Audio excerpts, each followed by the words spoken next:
আসসালামু আলাইকুম everyone, welcome back to my Roshni kitchen and blog. আজ আমি তৈরি করে দেখাবো গুঁড়া দুধের রসমালাই।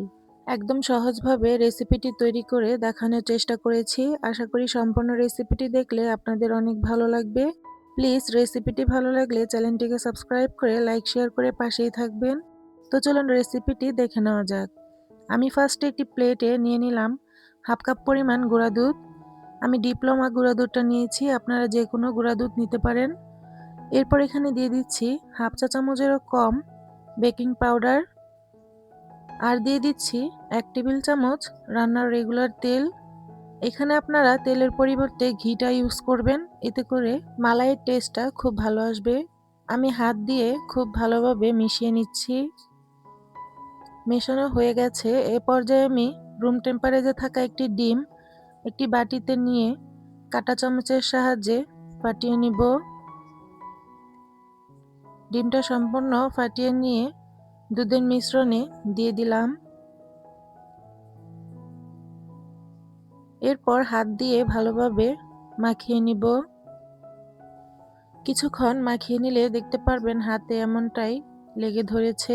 এ পর্যায়ে 5 মিনিটের জন্য রেস্টে রেখে দিবেন। রেস্টে রেখে দিলে দেখতে পারবেন ডোটা একটু আঠালো হয়ে গেছে।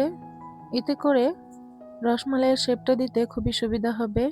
5 মিনিট পর ফিরে আসলাম, হাতে একটু তেল মেখে নিয়েছি, আপনারা ঘিটা মেখে নেবেন। এরপর আমি আমার পছন্দ মতো রসমালাইয়ের শেপটা দিয়ে দিচ্ছি, আপনারা গোল করেও বানিয়ে নিতে পারেন। আমি একটু লম্বা করে রসমালাইয়ের শেপটা দিয়ে বানিয়ে নিচ্ছি। সবগুলোই আমি একইভাবে বানিয়ে নিব। এ পর্যায়ে আমার রসমালাইয়ের মিষ্টিগুলো বানানো হয়ে গেছে। এখানে আমার 17টা মিষ্টি হয়েছে। এখন আমি একটি প্যানে দিয়ে দিব 3 টেবিল চামচ চিনি। চিনিটাকে আমি চুলার আঁচটা লো মিডিয়াম আঁচে রেখে নেড়ে চেড়ে ক্যারামেল তৈরি করে নিব। এরকমটা কালার চলে আসলে এই পর্যায়ে আমি দিয়ে দিব আগে থেকে জাল করে রাখা গরুর দুধ। 2 কাপ পরিমাণ গরুর দুধ দিয়ে দিলাম। আমি 1 কেজি পরিমাণ দুধ জাল করে ঘন করে অর্ধেক করে নিয়েছি। দিয়ে দিলাম একটা এলাচ, মুখটাকে ফাটিয়ে, এতে করে খুব সুন্দর একটি ঘ্রাণ আসবে। নেড়ে মিশিয়ে নিয়ে দুধটাকে কুসুম গরম করে মিষ্টিগুলো দিয়ে দিচ্ছি। এখন ঢাকনা দিয়ে ঢেকে খুব ভালোভাবে বলক উঠিয়ে নেব। এই পর্যায়ে ঢাকনাটা তুলে নিলাম। দেখতেই পাচ্ছেন মিষ্টিগুলো একটু ফুলে উঠেছে, বলক চলে এসেছে। দিয়ে দিলাম 1 চা চামচ কর্নফ্লাওয়ার পানিতে মিশিয়ে।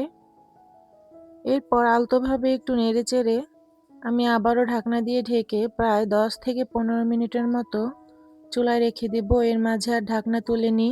এখন ঢাকনাটা তুলে নিলাম। মাশাআল্লাহ, দেখতেই পাচ্ছেন আমার রসমালাইগুলো কতটা ফুলে উঠেছে। আর আমার এই পর্যায়ে রসমালাইটা তৈরি হয়ে গেল।